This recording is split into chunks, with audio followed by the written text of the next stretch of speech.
Hello everyone. আজকে আমরা জাভাস্ক্রিপ্টের template strings বা স্ট্রিং টেমপ্লেট বলে যেটা কনসেপ্ট আছে আমরা সেটা জানার চেষ্টা করব। খুবই ছোটো কনসেপ্ট, আশা করি খুব দ্রুত শেষ হয়ে যাবে, তবে খুবই ইম্পর্টেন্ট। তো এই স্ট্রিং টেমপ্লেটস কথাটাকে অনেকে টেমপ্লেট স্ট্রিংস বলে অথবা টেমপ্লেট লিটারেলও বলে। তো বিষয়টা একই। এটা যদি আমরা একটু দেখতে যাই, আমরা অনেক সময় বর্তমানে যেটা দেখেছি সেটা হচ্ছে, সাপোজ আমি এটা যদি ভেরিয়েবল নেই, সাপোজ আমি এখানে লিখলাম হ্যালো ওয়ার্ল্ড। এই যে আমি এটাকে স্ট্রিং করলাম, কীভাবে করলাম? দুইটা কোটেশন দিয়ে, তাই না?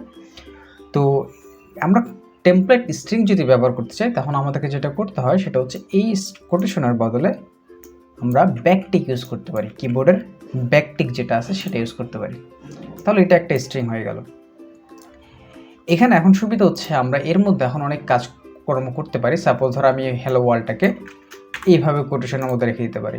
আমরা এর আগে দেখেছিলাম যে সিঙ্গেল কোটেশন, ডাবল কোটেশন কীভাবে ইউজ করতে হয়, তবে যদি ব্যাকটিক ইউজ করি আমাদের ওসব ঝামেলা যাওয়ার প্রয়োজন হবে না।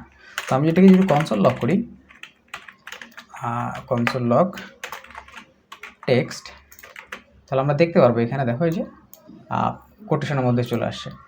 তো এটার আরও অনেক সুবিধা আছে, যেমন আমি ধরি এখানে আর একটু লিখি, ধরো একটা টেক্সট কপি করে নিয়ে আসতেছি এই। সো এখানে দেখো আমি একটা সিঙ্গেল কোট ইউজ করলাম, একটা ডাবল কোট ইউজ করলাম, আবার ডাবল কোট ইউজ করলাম। তো এটা যদি এখন আমি ডাবল কোট করতে চাই অথবা অন্য কোনো কোটে লিখতে চাই, তখন কিন্তু আমাকে এখানে এই যে ধরো এটা লেখার জন্য আমাকে কিন্তু নর্মালি স্কেপ ইউজ করতে হয়। তো আমরা যদি ব্যাকটিক ইউজ করি আমাদের এইসব ঝামেলায় যাওয়ার প্রয়োজন নাই। দেখো এখানে সব কিছু ঠিকঠাকভাবে আসছে। তো এছাড়া আমরা চাইলে এটাকে মাল্টি লাইনে ভেঙে ফেলতে পারি, যেমন এটাকে একটা এন্টার দিলাম, এ এন্টার দিলাম, আবার এ এন্টার দিলাম, দেখো একই জিনিস, তবে এই যে মাল্টি লাইনে আমরা ভেঙে ফেলতে পারতেছি। সহজ না? তো এইভাবে ব্যাকটিক ইউজ করে আমরা স্ট্রিংকে আর অনেক সুন্দরভাবে নিজের মতো করে অর্গানাইজ করতে পারি এবং এটা অনেক বেশি কাজে লাগে। এরপর আমরা যেটা দেখবো সেটা হচ্ছে ইন্টারপোলেশন। আমরা চাইলে স্ট্রিংয়ের মধ্যে ভ্যারিয়েবলও রাখতে পারি। সাপোজ আমি পুরোটা কেটে একটা ভ্যারিয়েবল লিখছি, suppose let first name is equal to নিলাম ধরো হচ্ছে জন, আর একটা নিলাম হচ্ছে লাস্ট নেম স্মিথ। ওকে, দুইটা নাম নিলাম। তো এই দুটো ভেরিয়েবলকে আমরা এখন একটা আর একটা ভেরিয়েবলের মধ্যে নিতে পারি। তো আমরা চাইলে এইখানের মধ্যেই এগুলোকে অ্যাড করে ফেলতে পারি। তোমাদেরকে আগে দেখেছিলাম যে আমরা প্লাস অপারেটর ইউজ করে অ্যাড করে ফেলতে পারি। এছাড়া আমরা আরেকভাবে করতে পারি, সেটা হচ্ছে এভাবে ব্র্যাকেট দিয়ে, সাপোজ ধর আমি লিখতে যাচ্ছি ওয়েলকাম জন স্মিথ, সাপোজ আমি এরকমভাবে লিখতে যাচ্ছি ওয়েলকাম জন স্মিথ, এইভাবে লিখতে যাচ্ছি।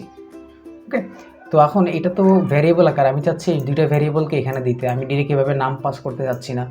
তাহলে কীভাবে নিতে পারি? এর জন্য আমি যেটা করতে পারি সেটা হচ্ছে ইন্টারপোলেশন বা টেমপ্লেট স্ট্রিং। এই যে টেমপ্লেট স্ট্রিং আমাদেরকে ইন্টারপোলেট করতে সাহায্য করে, তার জন্য আমাদেরকে একটা ডলার সাইন নিতে হয় এবং এই দুইটা কার্লি ব্রেসেস নিতে হয় বা সেকেন্ড ব্র্যাকেট নিতে হয়। এখানে আমরা এখন যে কোনো ভ্যারিয়েবল, ক্যালকুলেশন অনেক কিছু করে ফেলতে পারি। জাভাস্ক্রিপ্ট কাজগুলোকে এখন আমি এখানে ডিরেক্ট করতে পারি এই ব্যাকটিকের মধ্যেই। তো আমি যদি নিই ফার্স্ট নেম, দেখো এই যে হয়ে গেল, আর এটা কনসোলে দিচ্ছে এই যে ওয়েলকাম জন। দেখো কত সহজে আমি জাস্ট ব্যাকটিক দিয়ে এইভাবে করে ফেলতাম। নাহলে আমাকে এভাবে করতাম, আমি যদি ডিরেক্ট যদি স্ট্রিং নিতাম তাহলে আমাকে এভাবে লিখতে হতো ওয়েলকাম, তারপর আবার একটা এখানে একটা স্পেস দিতে হইতো, তারপরে প্লাস দিয়ে তারপর ফার্স্ট নেম, এইভাবে লিখতে হইতো। ওকে, এটাও ঠিক আছে। এছাড়া আমরা একটু যেটা দেখলাম সেটা তো আরও সহজ, জাস্ট ব্যাকটিক দিতে হবে, আমার যা যা লেখার সব লিখতে হবে। এখানে যা লিখবো সব স্ট্রিং হবে, যা লিখবো সব স্ট্রিং।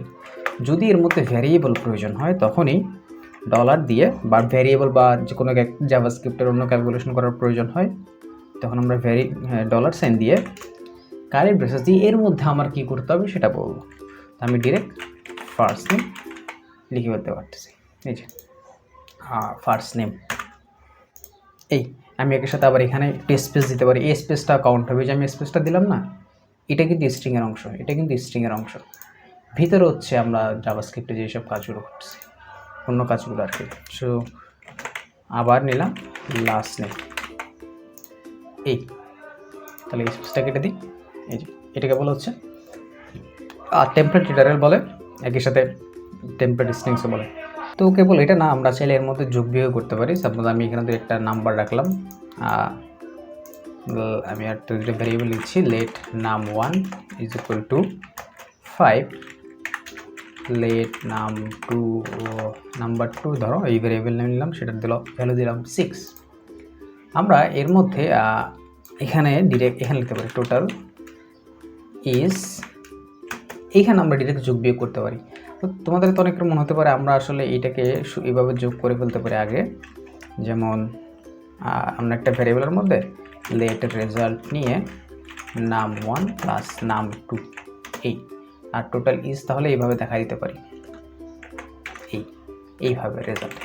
ওকে, এইটাও করতে পারি, তাহলে একই হবে। এছাড়া আমি ডিরেক্ট এই লাইনটা এইভাবে না করে একটা এক্সট্রা জিনিস না নিয়ে আমি এটাকেই এইখানে পাঠাইতে পারি, যেটা আমি বলছি এখানে আমরা জাভাস্ক্রিপ্টের অন্য কাজগুলো করতে পারি এই ডলার সাইনের মধ্যে। তাহলে দেখো একইভাবে কাজ করতেছে।